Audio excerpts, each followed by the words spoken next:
to be recording. Okay, so now we are recording the second online session. Um, what's next Thursday? Next Thursday the 31st?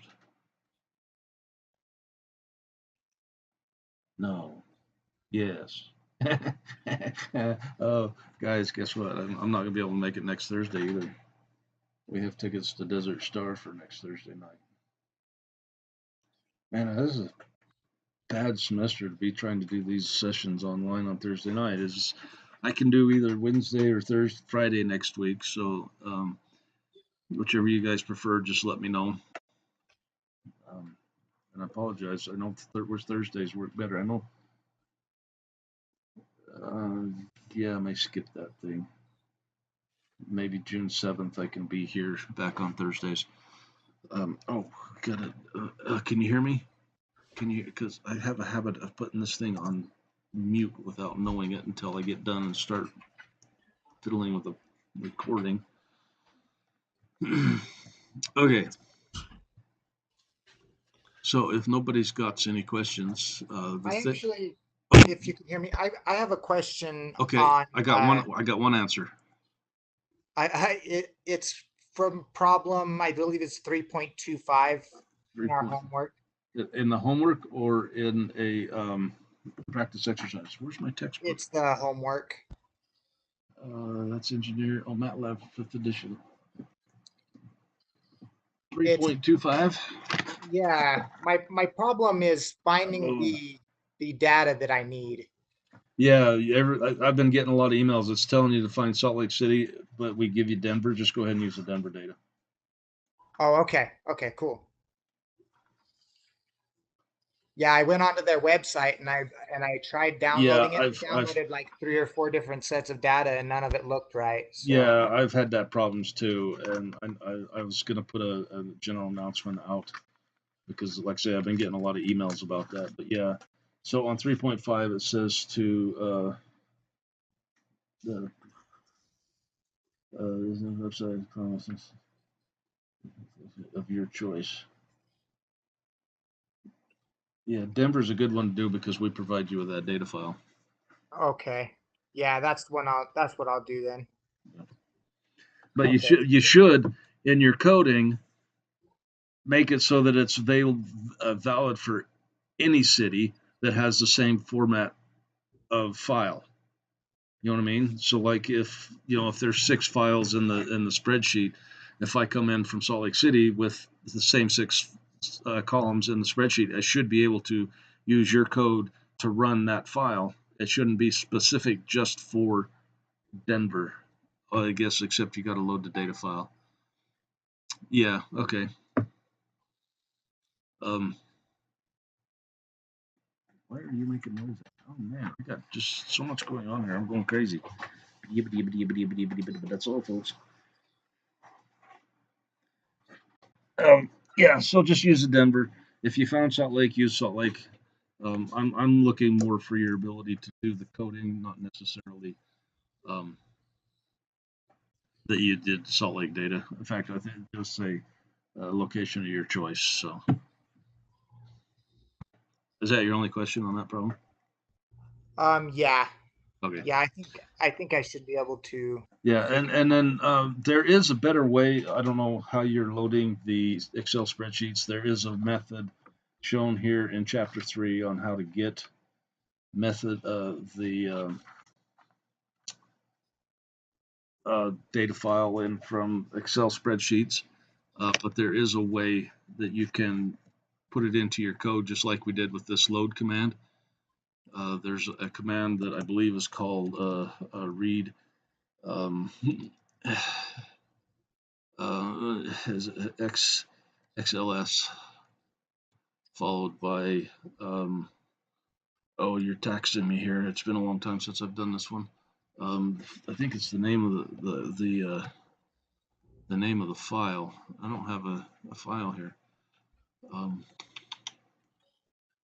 I do have a file, but I don't know where it's at. Hang on, let me see if I can find the data file. So let's see if we can make this work. You better make it work. You're the teacher. How can you teach us if you don't know how to do it? Because I are an idiot with a little girl named Bridget. let's see. I've only got a couple of files here. Let's try. Um, I don't know if it's single or. I think that's the right extension on that. Does that work? Bum, bum, bum, bum.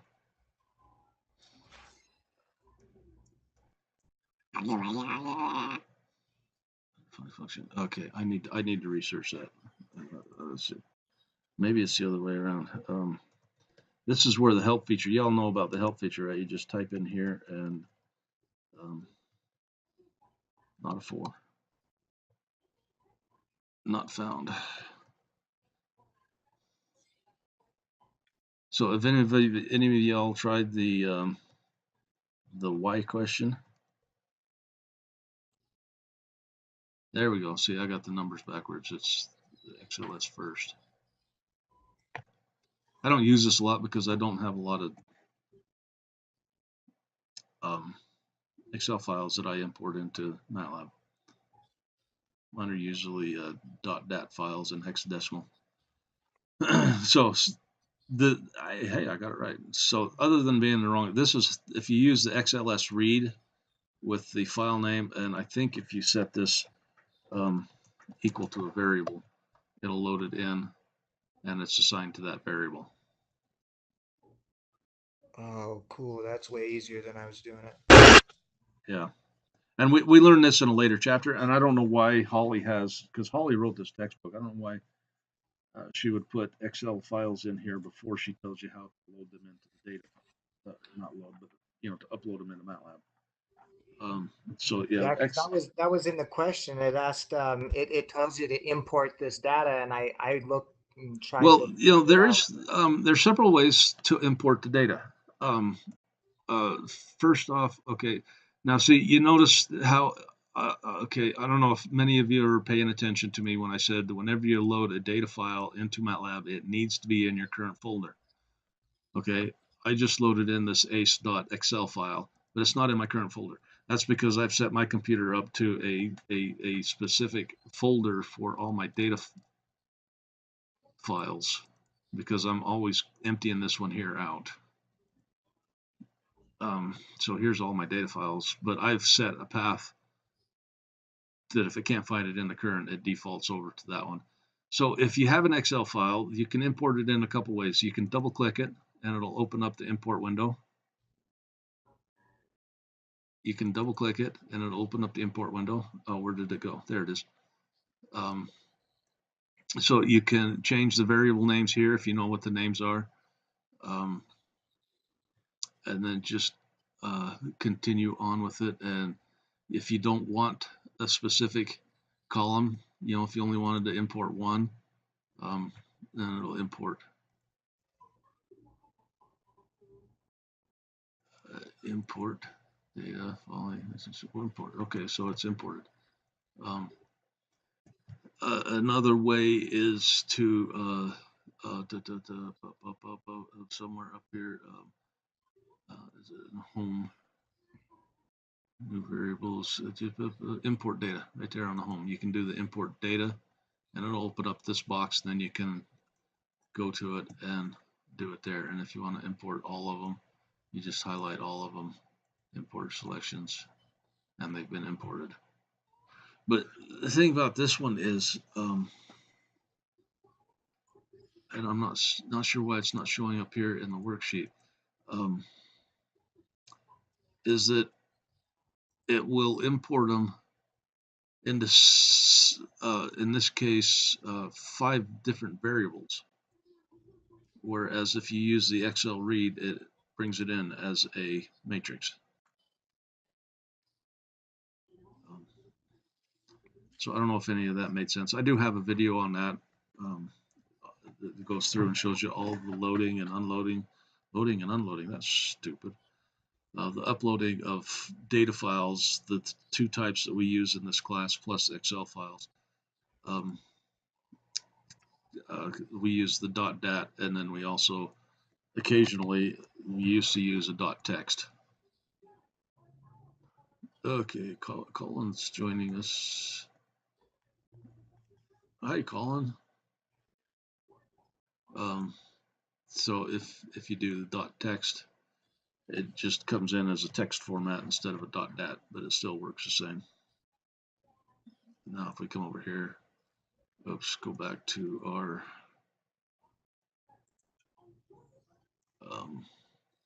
MATLAB online.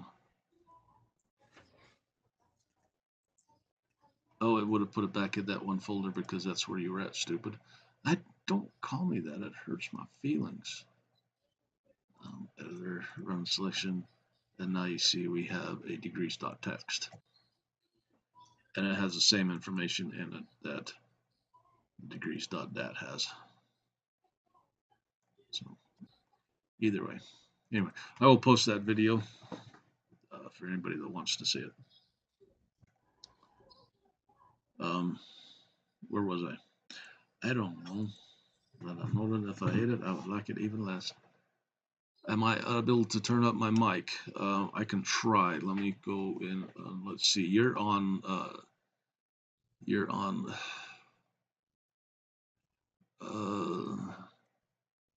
Everything is maxed out on my mic, and well, I moved the mic up closer to my mouth. Maybe that'll help. Okay, cool. So you're on the WebEx there, Colin. And did you have any problems logging in? Okay, cool. Well, the WebEx might be great for the summer semester because I've only got the one class, but during the fall and spring, I also help Holly's classes, and I don't think there's any way that I can get her classes into my WebEx because it's based off of my Canvas site. So I don't know. I may not be able to get all the way from join.me. It'd be so nice on my pocketbook if I could. Okay, so cool. Any more questions? I like questions, especially when I can answer them.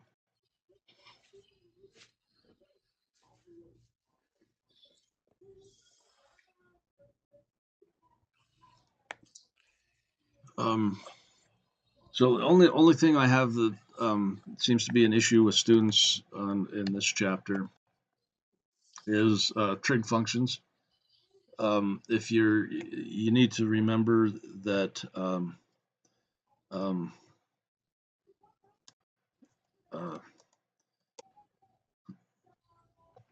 MATLAB defaults to radians. But if you want that in degrees, you have to use a D in there, which will now takes the inputs as degrees. Or if you don't want to do the sign D, you have to convert your radians by multiplying by 180 and dividing by pi to degrees. And what? Oh, is that right? Yeah, pi 180 pi. Yeah, pi to pi, that'd be 180. Pi divided by pi. I don't know why that came up with. Oh, because I just put that in degrees. You're an idiot. You want to. Oh man, I tell you, some days it just doesn't pay to get. That's because you started with radians and it defaults to radians. I'm tired. Hi guys, this is me. Let's say that we were trying to do from radians or degrees instead of radians to begin with. That's not even close to being in any kind of format. So now we need to divide by 180 and multiply by pi to get it into radians from degrees. That's more gooder. So these two here should be the same because they're both taking those as, and this is relatively the same. So just be aware that if you want to use degrees as a variable in your input and your trig functions, you either have to add the D or convert to radians. Which didn't make sense to take a radian and convert it to, man. And then another one the students struggle with here are the statistics. Let's say we have a vector. Let's see, that's 4. So if we go 4 more, and 4 more, okay, that gives us a 3 by 4. Okay. So when you're using, oh, and that's something I'll cover here in just a second. One thing at a time. Okay, I'm sorry. So if we use the max function on a vector, or not a vector, on a matrix, what it will return you is a vector. This vector tells you the maximum for each column. So in column 1, the maximum value is 9. Column 2, the maximum value is 6. Column 3 is 32. And so forth. So if you want to know what the maximum value of the whole matrix is, I think I've seen students use a max 2. No, that don't work. It's just better to do a double max. What? Oh, I got too many. There we go. And so now this will return a scalar, which gives you the maximum. That's basically what this is doing. Is the first max returns this answer, and then the second max finds the maximum value here. Now this works good with maximum and minimum, probably the medium and the mode, but not so good with the standard deviation and variance. If we do the standard deviation of P, again, this gives us a standard deviation for each column. So standard deviation, this column is 3, this one is 2, this one's 15, 48. But if we do the standard deviation of the resultant vector, what? STP? Wow, you are drunk. Okay, this gives us 21, but this is a standard deviation of this vector, not of the matrix. And we can prove that by doing standard deviation of P and aligning it into a single column vector. You are just gonna drive me to drink tonight. Oh, I capitalized the P. You can't do that. And you guys watch me do it. And so you see there's two different answers there. And that's because this one down here is the standard deviation of the entire matrix, whereas this is a standard deviation of the resultant vector of the standard deviation of each column. Does that make sense?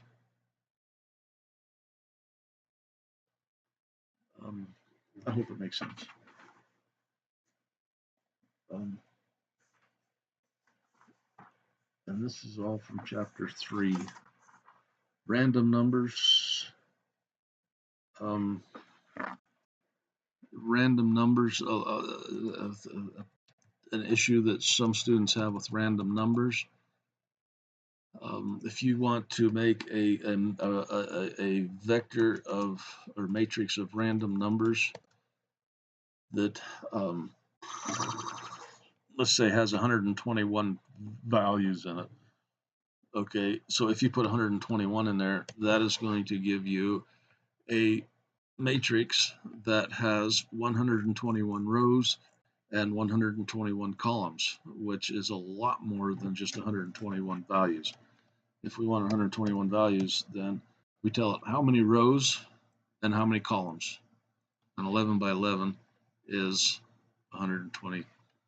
And I did that in my head. 11 times 11 is 121. You guys should be impressed.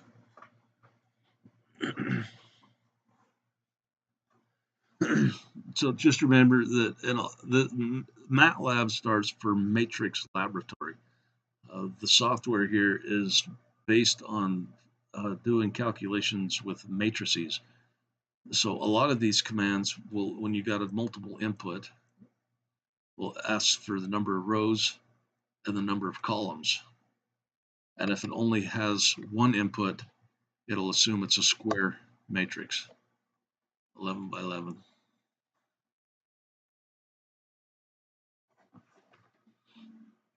So yeah, you could do the, oh, okay, there was a problem which I was reading homework. But, oh man, where did the, hang on a second, I've got to find, there we go, chat. There we go. I have to open up that chat window too. There's a problem, standard deviation, something else. It was like, right, you had to deal with the standard deviation and the mean. Um, and that and it depends on whether you're using uniform random numbers or Gaussian random numbers, the equation you use to generate that.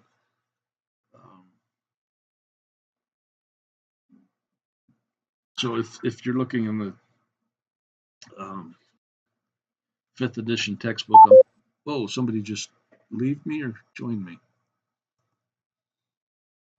I don't viewer 5. Hey, somebody left. Oh, how sad.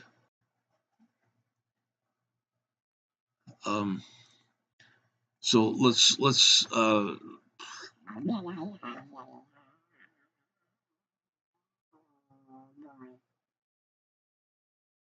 um,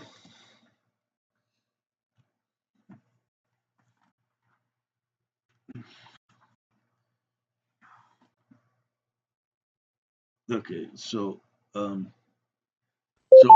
hello.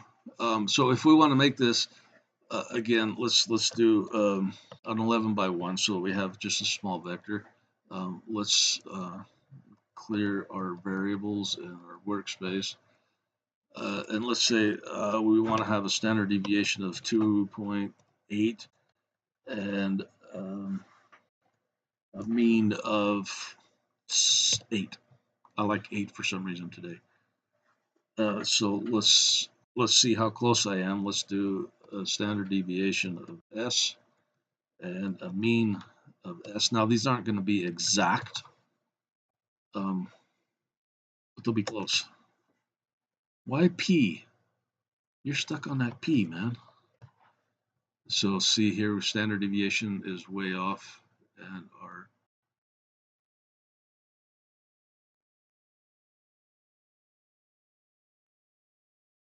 oh, I think I'm using the wrong can. Yeah, I was using the wrong one. Sorry here. This should be the Gaussian. So it'll be close to 2.8. And it's going to bounce around.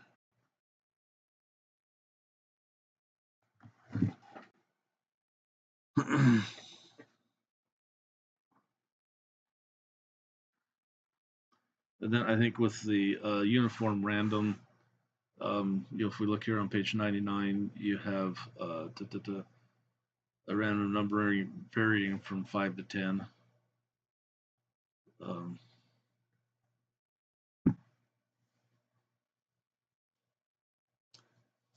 I think this is the one we use in the homework problems.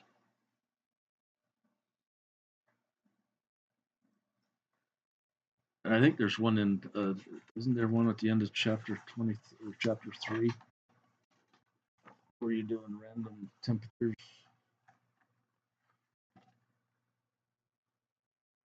Or is that 320, 321, 324, 2023?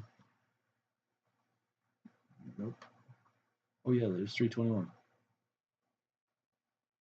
Gaussian, yeah. See? And then if we want to plot that, till we get into learning more about plots, you just do a plot S, and that'll give you a plot, and that'll show you how randomized your numbers are. So if we take in, just hit this, and you watch that bounce around as the numbers randomized. I'm just hitting Control Enter to run that over and over and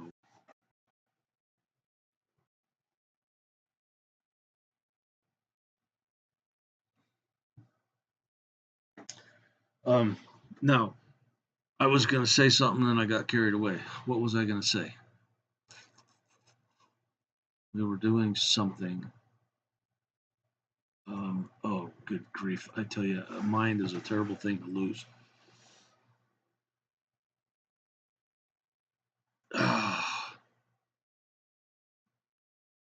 Isn't that supposed to give a normal distribution? Um,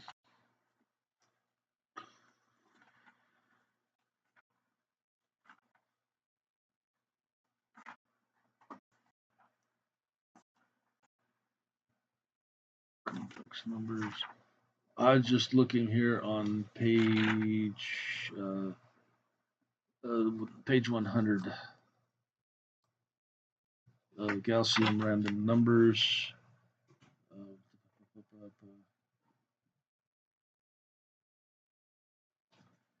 Is numbers that have normal distribution. Yes.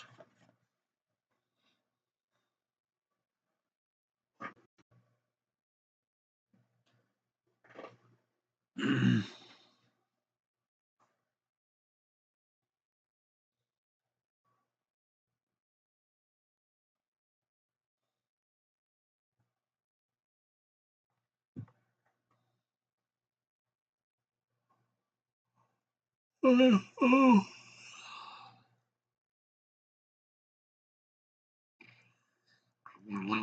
Why don't you want to do it? I don't know. I just shouldn't do it. I'll carry out.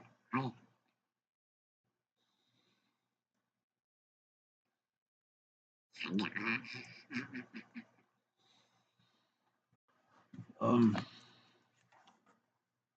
I think that's about all that I cover on chapter 3.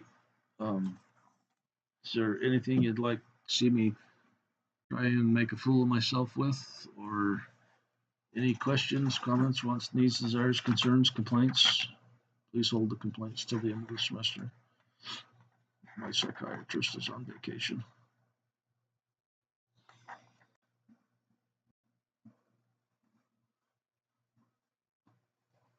Oh, yes, that is a very good question.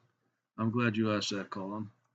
That's one that I need to make sure I put that in my topics up here. I'm going to add that right now. Hang on.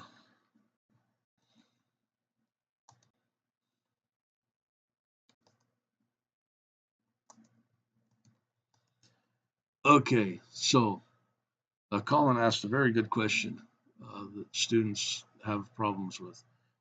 Um, I don't know if the textbook really covers it very well or not. So let's go back up and let's create this guy into just a single vector. Well, no, let's leave it as a matrix. We can do it. So let's say we want to find what the position is of the maximum value in the matrix.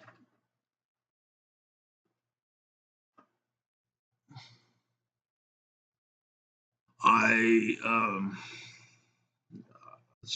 sorry, Todd. That's all I can do is tell you what's in Holly's textbook. It's on page 99 if you want to read through it. So let's go back to this problem, and then I'll come back to yours, Todd. So let's say we want to find out the position in P where the maximum value is found. So if you do not, if you do not assign a variable to any calculation you do, MATLAB automatically assigns it to a default variable called ants. Ant cleans, clear, and clear. So you'll notice ants here is assigned the value of 89, which is the maximum value in that matrices. So now if we assign this to a variable, now instead of ants, you have max value. Okay, well, what does that tell me? Well, that doesn't tell you a whole lot. It just tells you the maximum value, but it doesn't tell you where it's located. However, if on the max and min, and I think most of your statistics functions, if you assign the output to two variables, The first one will be the maximum in this case because we're doing the max. The second one will be the location where in that matrixy, that's a new word, put that in the dictionary, in that matrixy where it's found. And this would be a good example here. So here we have location is 4. Well, what does 4 mean? And that's, oh, because I got max. I don't want max. I just want max P. I was going to say 4 is not right. Okay, so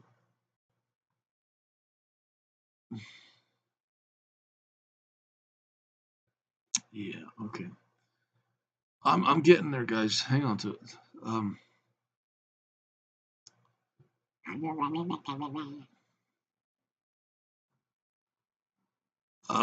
Okay. Well, so again, we're back here to the maximum value for each. The 4 we got last time was because the fourth value in the resultant vector is 89. So here is the location in this column, which is here. This one is number 3, so the third one, and the first one. If we did convert that to a column vector, now we see 10. So it's going to be the 10th value. 1, 2, 3, 4, 5, 6, 7, 8, 9, 10.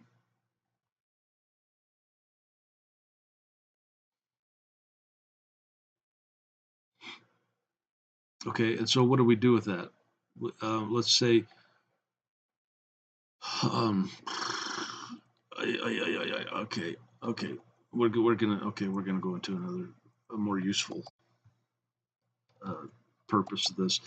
Let's say we have a time vector that goes from 0 by 0.1 to 100. That's a whole lot of data. Okay, we'll go 1,000. That's a whole lot of data points to look through. Let's do our position is going to be 4 times our time raised to the 2. What? Oh, forgot the equal sign, stupid. I know, I was just seeing if they were paying attention. And that's not erased. And we want to dot raise that because it's going into a vector minus 100 times time. Okay, so this gives us a position. And now we want to know where the maximum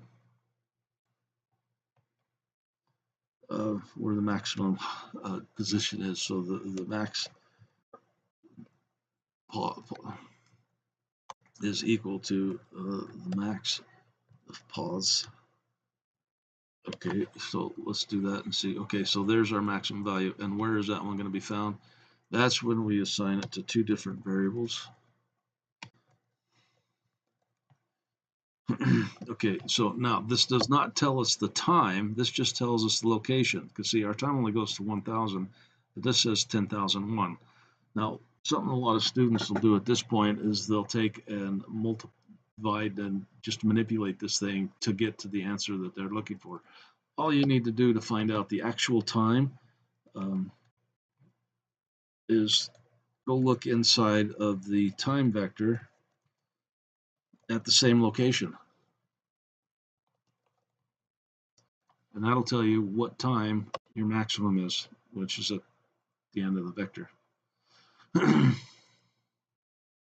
Let's see what that plot looks like. Plot, time, comma, pause. Yeah, you didn't do a very good job there. Hey, how about we raise this to a tree? That didn't help any either. That's because you're stupid. I am stupid. Thank you for noticing. That's going to be at a 0. So anyway, it still works. The maximum will tell you the location inside of this vector where the maximum value finds, and then you go back to this vector and find out what the time is in that. That works for max and min. Oh, hey, let's do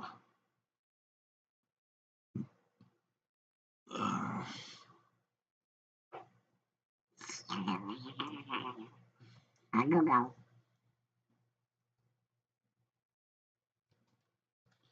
Get a little uppy and downy going here. See what that don't help much either. Oh, but it changed our max up to 4.4. Oh, see, we had a max at 17.7. So have I really just confused the bejeemies out of you, or does this help?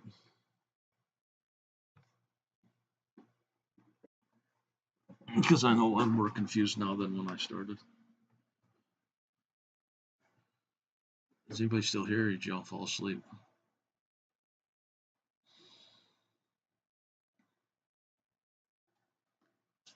Ow, that hurt.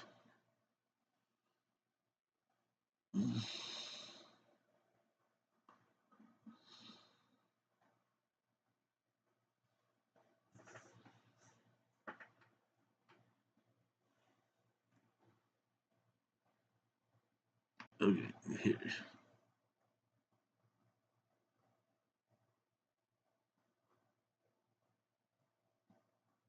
A bit confusing.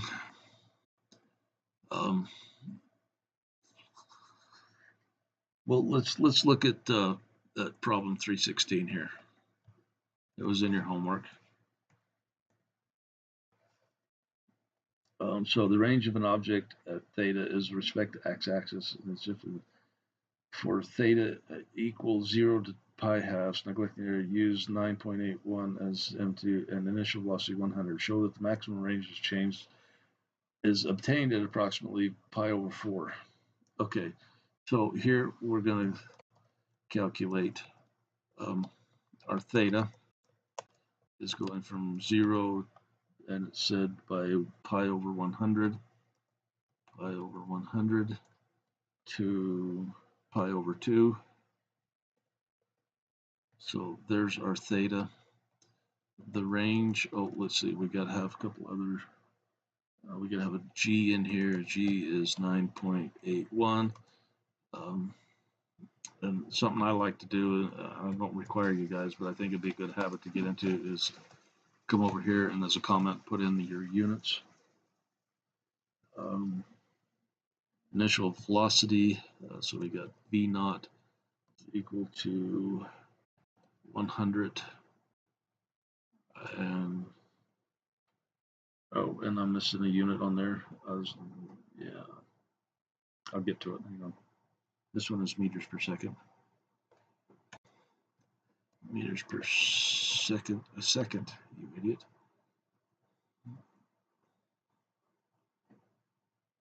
Oh, somebody caught me on my units. Sorry. There you go, units per second squared.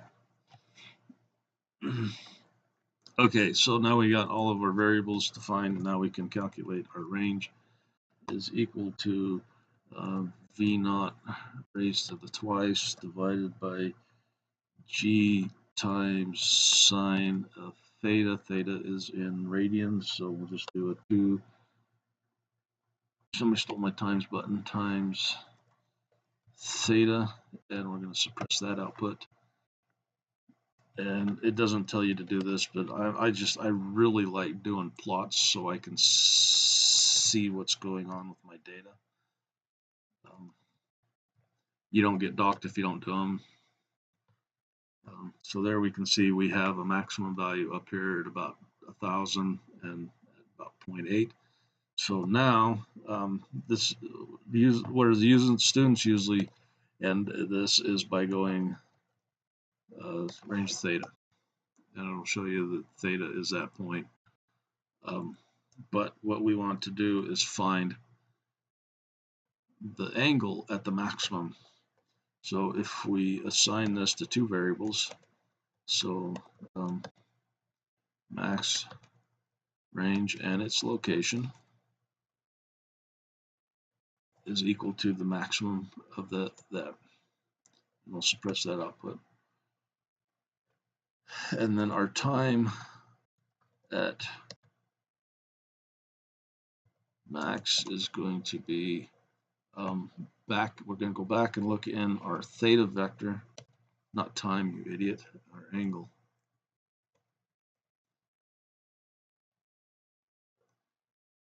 Theta at the same location as our max value. And now if we run, oh, and then we're going to compare this to pi over 4. Somebody just took my pi button.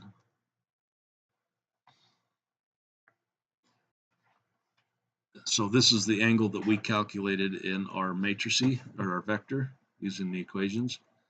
This is 0.7854, and this is pi force. And you can see that those two numbers are the same. Did that clear it up any, or are you still a little, which I wouldn't blame you because you got a really lousy teacher this semester.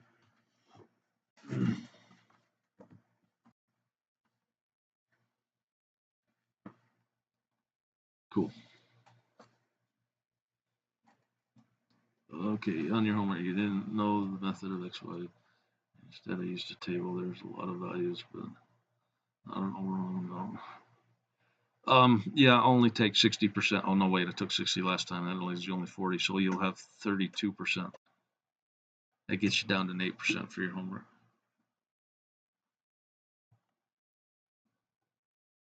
Yeah, you know, because the book doesn't really describe this too well.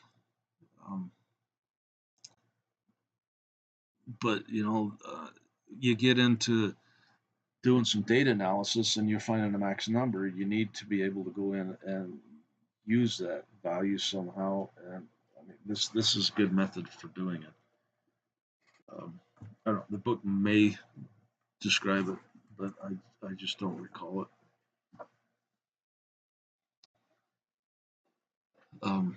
Yeah, a lot of students will take and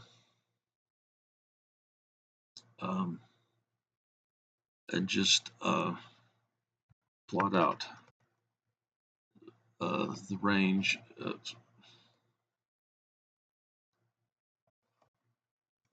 and look for the maximum value. Well,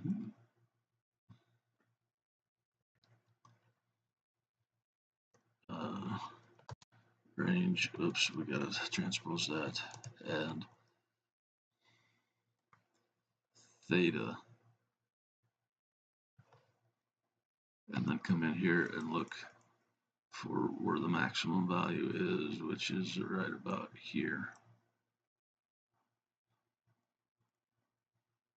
And tell me, say, see, by looking at that, I can see that it's 0.008, which that's rounded up 0.008.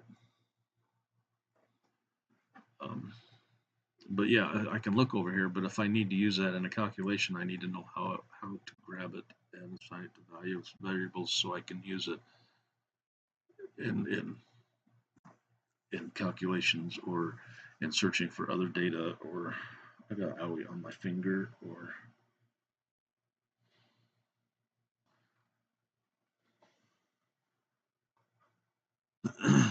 oh, that's cool. Let's do that.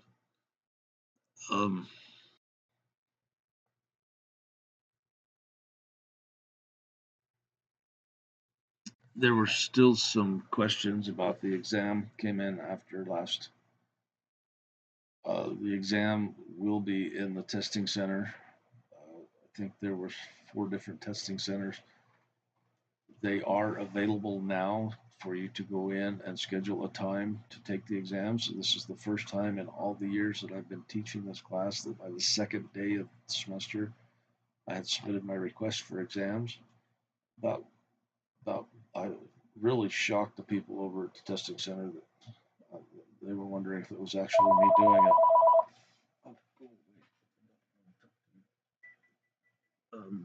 So it is available. It will be in a testing center. You'll have 2 hours to take the exam. You'll have for MATLAB an electronic copy of the textbook that the testing center will give you to use during the exam. You are allowed to use a piece of scratch paper that will be collected and shredded by the testing center at the completion of your exam. The first exam goes up through user-defined functions, which is chapter 6. So the first exam will be chapters 2 through 6. The second exam goes through, I believe, chapter 10. It's chapter 10. I don't know. You're the teacher. You're supposed to know everything. Matrix algebra. I think we do get into systems of linear equations. So I think the second exam will cover chapters 7 through 10. And then at that point, 1030 students will finish up through chapter 13 in MATLAB, and the 1040 students will start doing Excel. And the final exam for 1040 will only cover Excel. There will be no MATLAB on the, and I'm writing the final for the Excel portion of the class this semester. So.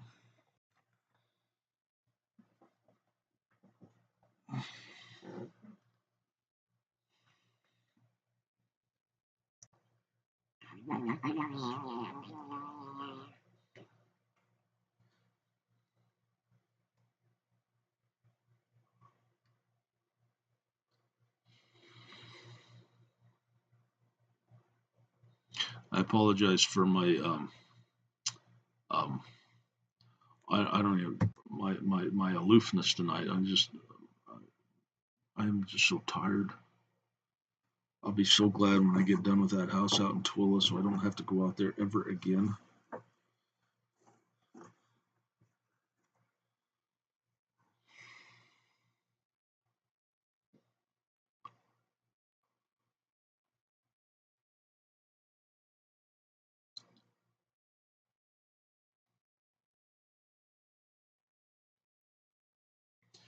So next week, unfortunately, I'll post a thing in the announcements comment whether you want Wednesday or Friday.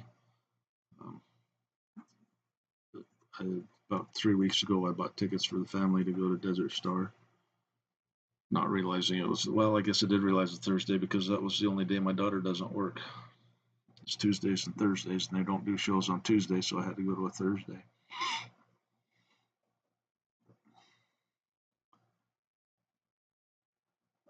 You can schedule anytime you like, and you can reschedule if you're. I think you can reschedule if a conflict comes up, but you definitely want to schedule before you go in because they don't like you showing up without a scheduled appointment. I know in the past I have on the Saturday before the exam begin, the test week, I'll post a example exam complete with the solutions, which is not something Holly does. She doesn't like doing the solutions. She wants you to be able to do it. But I think you're better off to struggle and then look at the solutions if you're having problems, just to help you get over that little hump.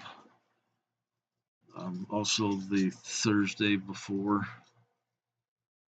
for the online session in the past, I've only had to do this on the first exam because nobody's ever around for the second one. I go through and work one of the previous exams from a previous semester.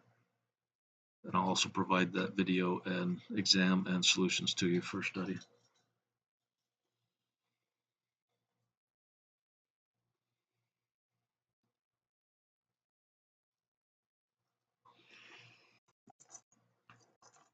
Boy.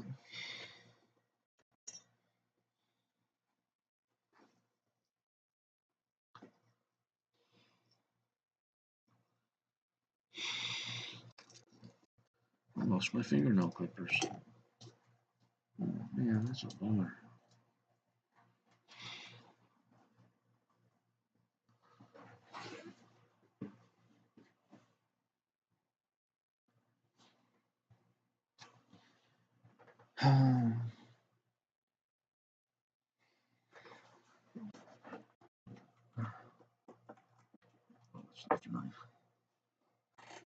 Okay, well, if nobody's got any more questions, I'm gonna go crawl in bed and pretend to sleep.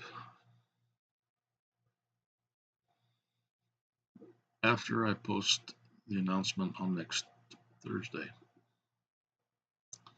Thanks, Todd. Good luck. And if you have any questions during the week, and I'm not on, just send me an email in Canvas. I'm checking it quite often.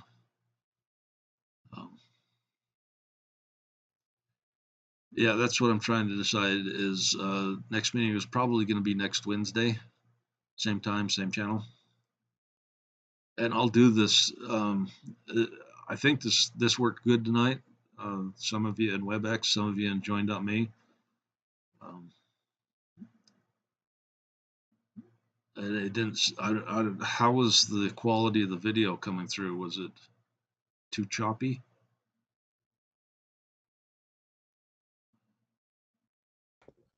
It wasn't bad. Cool. Okay, cool. Because I mean, if I can do both platforms, then those who can get into one but not the other would be great. So. Well, and what I actually did is I opened up WebEx and the Join Me. Yeah. And because I couldn't get sound in Join Me, but I got the sound through WebEx, so I was watching it on Join Me and listening. Okay, because the WebEx didn't give you a big picture. Right. Yep. Okay, well that's good to know. I can suggest that. Yeah, because that'd be cool. Alrighty, guys. Yeah, I appreciate y'all for showing. Oh, I'm gonna hang on. Don't you guys be signing off yet? So, oh, somebody already left. Oh, who was? Oh, Jordan was with you.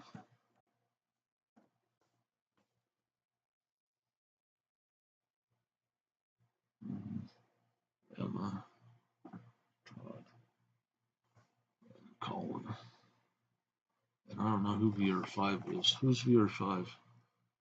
I don't think they ever connected with audio.